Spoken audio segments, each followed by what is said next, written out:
Hi, and welcome to Ruler Mania Monday here on Patten Quilts.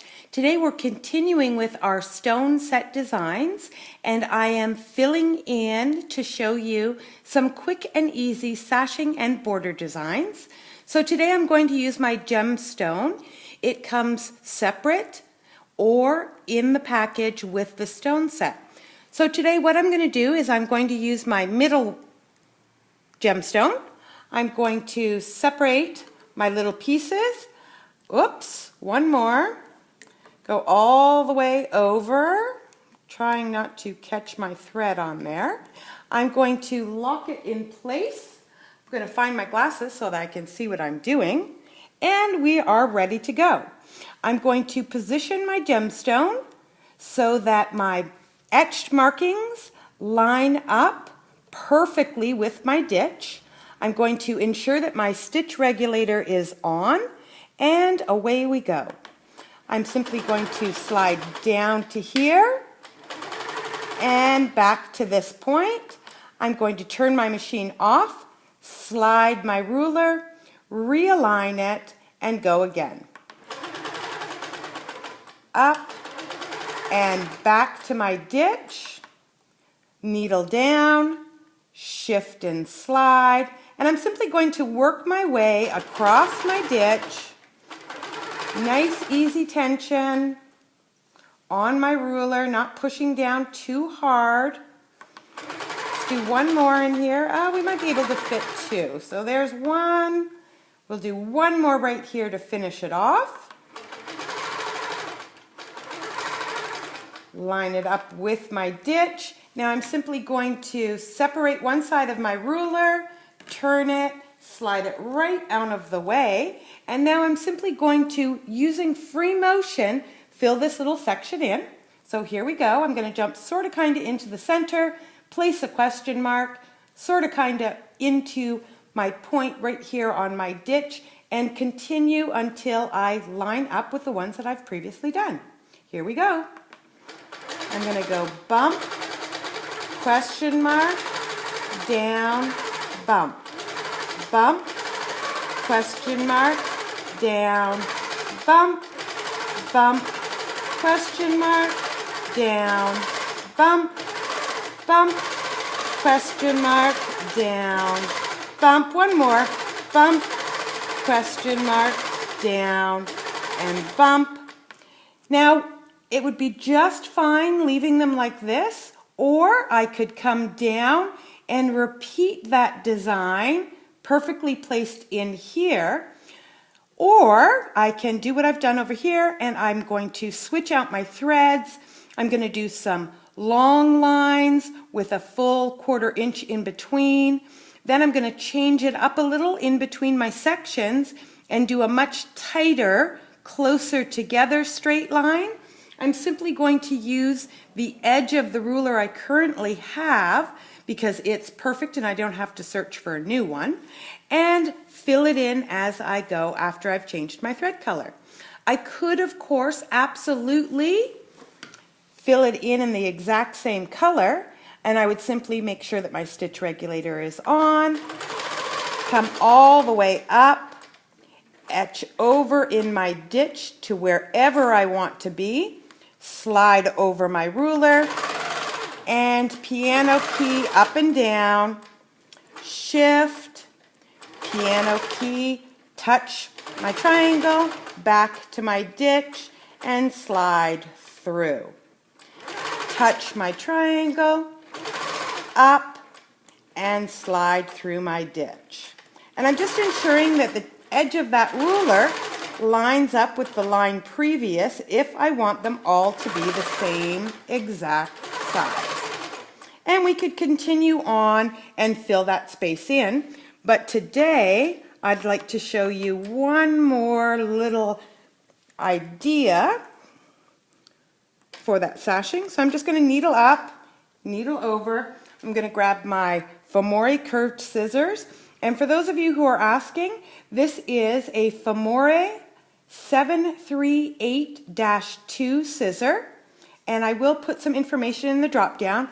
I do not carry it here, but I will give you information on where to get it.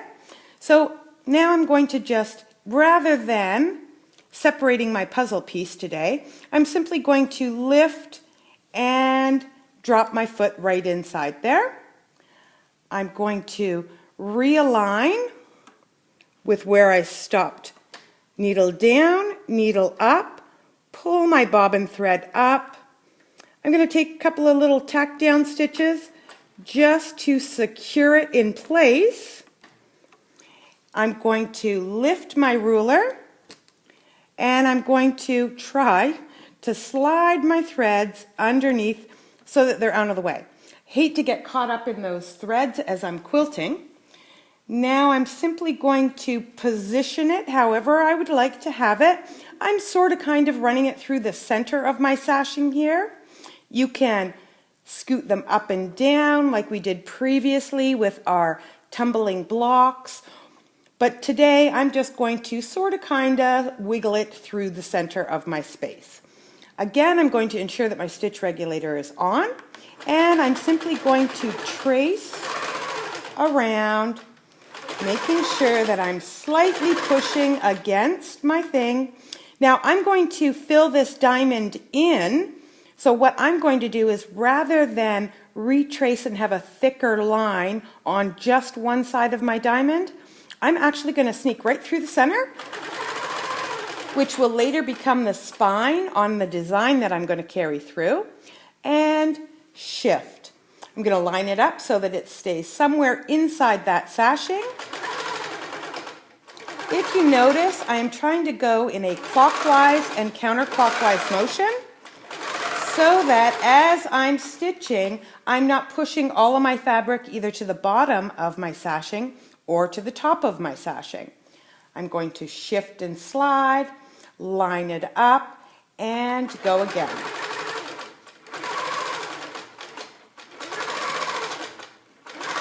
When I reach the end, I'm simply going to, whoops, well, let's take it off now.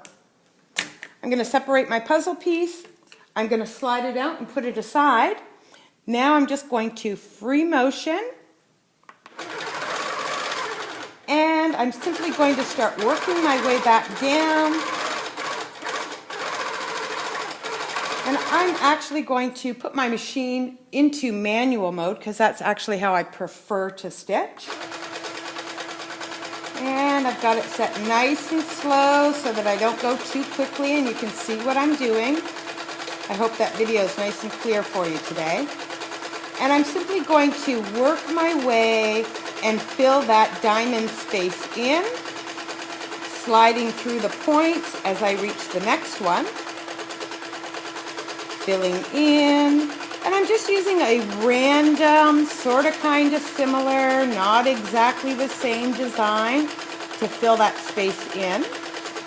And because it's a small space, and I'm using a design that fills it in completely, I will get a stippleish effect. So it'll be nice and tacked down, slide through that corner again, and just keep working my way, slowly but surely, filling in the space as I hit it. And again, I just want to make sure that whatever I'm placing in here, whether it's a heart or a spike or a feather, that it's nice and small to achieve that stippleish look that I'm going for. Slide around, we're almost done. Come right into that corner, just slowly filling in the space, and up, and we're done. I'm going to take my little scissors, pull up on my thread, push down with my curved scissor, and snip. I'm going to do the same to the one that's up here. Not sure if I'm in vision now or not. And then here, I'm simply going to tack off with a few little stitches. I'm going to pull my thread here, move my machine head away. I'm going to hold on to my thread, needle down, needle back up, and simply push my machine head so that my bobbin thread pops up. I've already secured it, so I can now take my thread, pull up, push down with my scissor, and I have a perfect start and a perfect ending where I don't have to go back and snip and clean up my threads later.